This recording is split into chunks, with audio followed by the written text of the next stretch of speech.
What's up guys, it's 2013 and I'm here with the first discussion video of the year. Who did you think your most important Bleach character of 2012 was? It was a pretty good year actually for Bleach as far as characters went. We actually got quite a few returning names. We got Cone, Nell, the Tres Bestias, Harabel, Grimjo, Ginjo, Tsukishima, Giriko, Kukaku, Ganju, Chidambo. Loads of people just came back, and you can tell that Kubo's really building up for a big final battle. But who was the most important character? Who was your most standout character? Let me know in the comments below, and don't forget to subscribe for more videos like this. I'm going to tell you who I think. I've got a plethora of candidates. So let's start with the most obvious, Ichigo Kurasaki, the main hero of the storyline. And he kind of always has to be on a list like this. He's always very important in an arc, usually anyway, in a year's worth of chapters. So this is from 479 to 522. I know 522 is technically a January chapter, but we got in December. So what's Ichigo done in 2012? Well, he had the first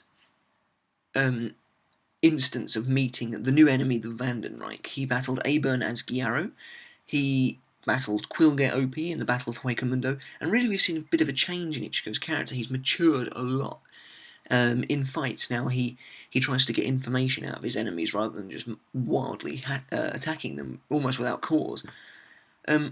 He also tackled Yhwach, and whether it's a question of character achievement or not, he was revealed to know Bleach and to be a Quincy, and also to not be able to have his Bankai stolen, therefore providing an effective combat strategy against the Quincy. However, Ichigo has not done a huge amount himself this arc. He's been trapped in a cage for quite a lot of it. He was in Kurge's jail for quite a while. So that's why for me Ichigo's not the most standout character of this arc, purely because he was trapped for quite a lot of it. So who else could there be? What about Byakuya Kuchiki? You might wonder why, because all that happened to him was he got mercilessly defeated. However, Byakuya provided Ichigo with a reason to fight. He showed an enormous change in his character. For example, back in the Huecamundo arc, when they were fighting Yami, he said to Ichigo that a captain would never have to rely on you. However, now he's wanting to rely on Ichigo to save the Soul Society, or at least to protect it. And this marks a massive change in his character and his respect for Ichigo. Apart from that, he didn't really do much. He fought the Stern Ritter and got absolutely defeated. However, he attempted to protect Renji. He apologised in his mind to Renji and Rukia, and he cared very much to find out if they were alive or not. And this does mark the full circle of Byakuya's character, especially in his relationship with other characters. However, Byakuya is not my standout character of the year. Then we have onto the Vandenreich now, the villains, Quilge Opie. He wasn't a hugely popular character, I think probably just mainly down to his design. However, I thought it was very unique. I really enjoyed his character, actually. He was quite 2D. He was very much the archetypal, aggressive, arrogant, authoritative, quite pompous villain. But he was, apart from Aburn, but Aburn was an Orankar, apart from him, Quilge was our big first foray into the Vandenreich as an enemy. He was the big first officer that the heroes fought. And, through Quilge, we learned everything we know about the Vandenreich, pretty much. He attempted to steal Kurosaki Ichigo's Bankai, he went into his Quincy Volstern dish mode, and he revealed the power of Bleach for the first time, he revealed the ability of Slavery the first time, in defeating Aeon and defeating Apache. And it was thanks to Quilge that we saw the coming together of Orankar and Shinigami. And they're united against this common foe. And I thought he had a really good fight. And Quilge is the first person, really, for a long time, to have a long-standing and brutal, but fairly even battle in Bleach. We haven't had a particularly even fight for a long time that's lasted quite a while, anyway. So yeah, I really liked Quilge. I really liked his character. I liked his presence in the manga, and of course his death ignited possibly one of the biggest discussions we've had all year on the question of who killed him, which has subsequently been answered. Moving on, as Nodt. Now, it's not just because he's my absolute favourite Stern Ritter, and if he stays dead, I'll be hugely disappointed. But as Nodt really showed that the Shinigami, no matter who you are, can lose. Evidently, maybe not die, but you can lose. And you can miserably lose as well. And for me, that really amplified the sense of loss and despair in the Soul Society at that point in time. Because Byakuya was always one of these characters that you no matter, because he usually comes off pretty badly in most of his fights, but no matter how dangerous the situation, he usually comes through. And when he didn't suddenly come through, you're like, holy crap, these guys mean business, and it was Nodt that did that.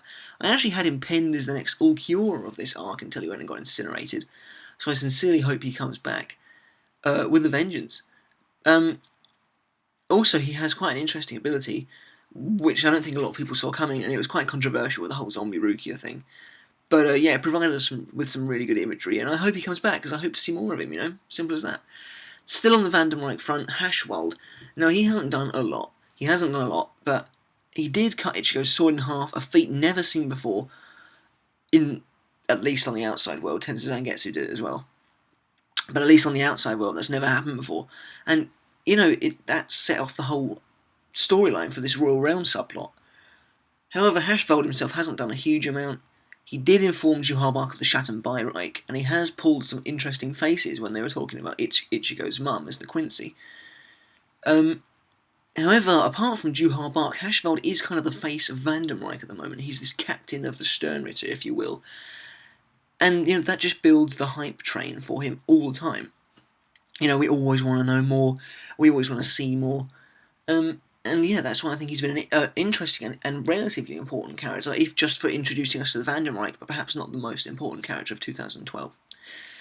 Back to the Shinigami now, Chojiro Sasakibe. I bet you never thought you'd hear that on a most important characters list. However, he has done posthumously quite a bit. In the third chapter of this arc, Chojiro Sasakibe was swiftly murdered by Driscoll Bursey off screen. He was thrown into the Captain Commander's office and impaled on a wall.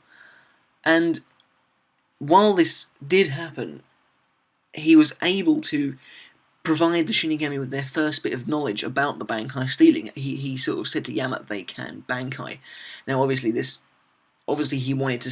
What he really should have said was they can steal Bankai, but he was just about to die, and he managed to get those words out. The Shinigami interpreted wrong, but it doesn't stop Chojiro's efforts. Admittedly, Chojiro's always been this lieutenant that we've never really seen, never known anything about, and then all of a sudden we get this flashback. You get the first eulogy by Byakuya that revealed that Chojiro could do Bankai. He could do Bankai before Kyoraku and Nukitake. He's been with Yamamoto for thousands of years. And then you get a really good flashback in chapter 504, which shows a young Yama and a young Chojiro, and you get like this whole almost brotherly vibe coming from them, even though Yama's far his senior and very much his master as well. Chojiro comes across as a very likeable character in the past. You know, he's got a good design. He's very up for learning. He learns his Bankai. We find out his Bankai as well. Kokyu Gonryu Rikyu. That was our first new Bankai of the arc. And yeah, just Chojiro's done a lot this arc. Admittedly, I don't think he'll do much more. I think that's it for his flashbacks and his past and everything like that. But Kubo's fleshed out his character, even if it was posthumous. He's managed to flesh him out and give him an identity. Moving on, Shunsui Kyoraku, my favourite captain, and I'm very happy at the amount that he's doing this arc.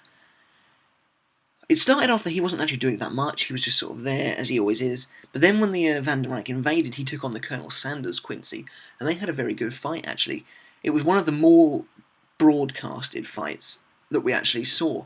They were back and forth quite a bit. Shunsui lost an eye, which was pretty insane, but then he managed to hit back. When the morale returned, he was one of the few that actually managed to damage their Sternritter opponent, and they were actually on quite even grounds. I would have liked to see more of that fight, and Shunsui didn't even have to use his Bankai to be on even grounds. And then after this, you know, he's the one who, because the captains fall into disarray after Yamamoto's death, Shunsui is the one to bring them back from the brink of oblivion, and he's like, right, come on, let's sort this out. And from there, I knew he was probably going to get Captain Commanders. That's the kind of authority that people needed. That's the kind of leadership people look up to. This has been Shunsui's year, and I hope it continues. His character has taken a drastic turn. He's gone from being flamboyant, and now he's very serious. He's had to take up this leadership role. He's doing some quick thinking. He's talking down to Central 46.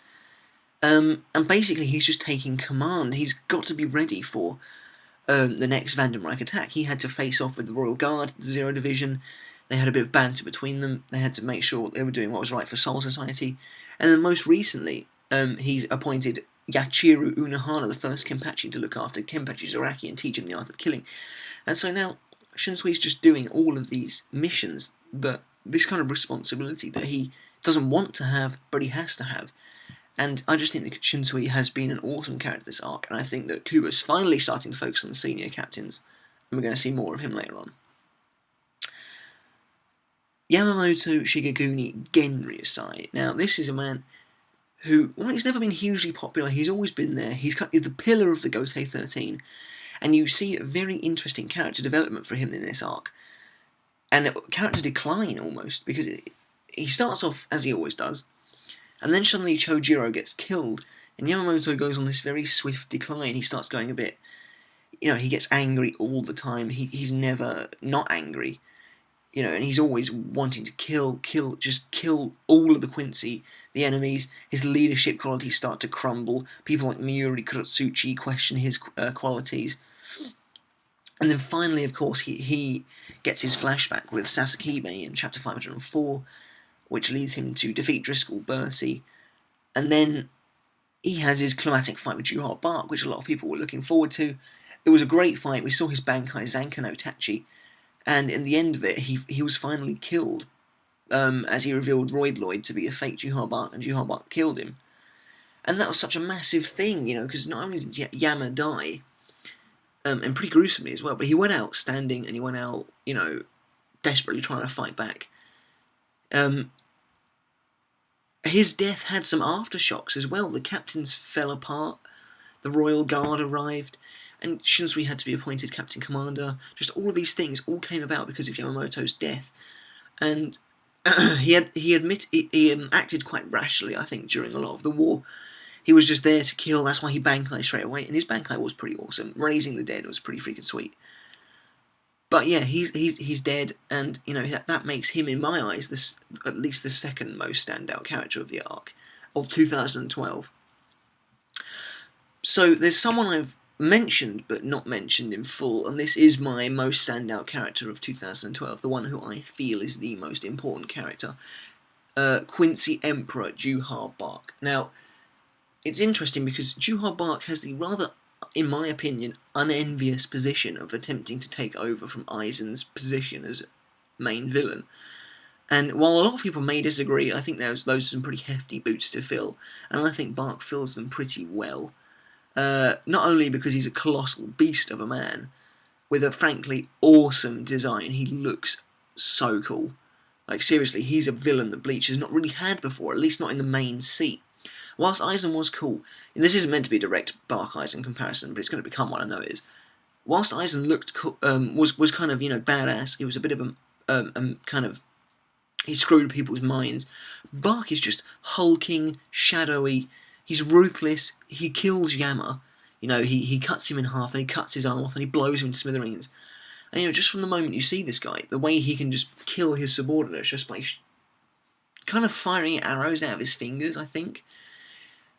But you can tell he's an absolute monster. He has the power to warp Reiatsu so well. He can turn his throne into stairs and just sort of move them in front of him. And I really hope we see a lot more of this. Frankly, I just want to see more of the Vandenreich in general, but Juhar Bark brought the Vandenreich into Bleach. He's brought them to the forefront. They're here, they're now, they're evil, and Bark, he's just an awesome character who potentially has some very cool backstory with Yama. He's already being threaded into the lore of Soul Society as it is. And, he has this past with Yamamoto. It's gritty, it's brutal, and stuff is going to go down. He commands the respect. What I found is Bark, whenever he's on the screen, he commands presence.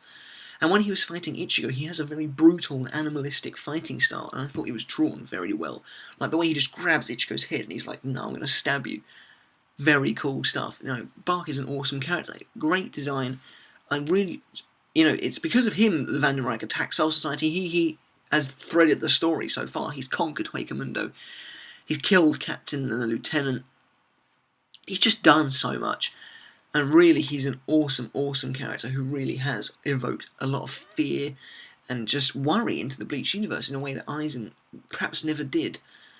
And so that's why Juho Bark is my most important character of 2012. Well, what's 2013 going to hold for us? Maybe that's another video. So yeah, let me know what your most important Bleach character of 2012 is. Who do you think was the most important character? Maybe it was someone I didn't mention. I think maybe honourable mentions go to Akon and Mayuri perhaps, but yeah. Let me know who you think is the most important character. Let me know in the comments below. But until then, I'll see you next time. Thanks, guys.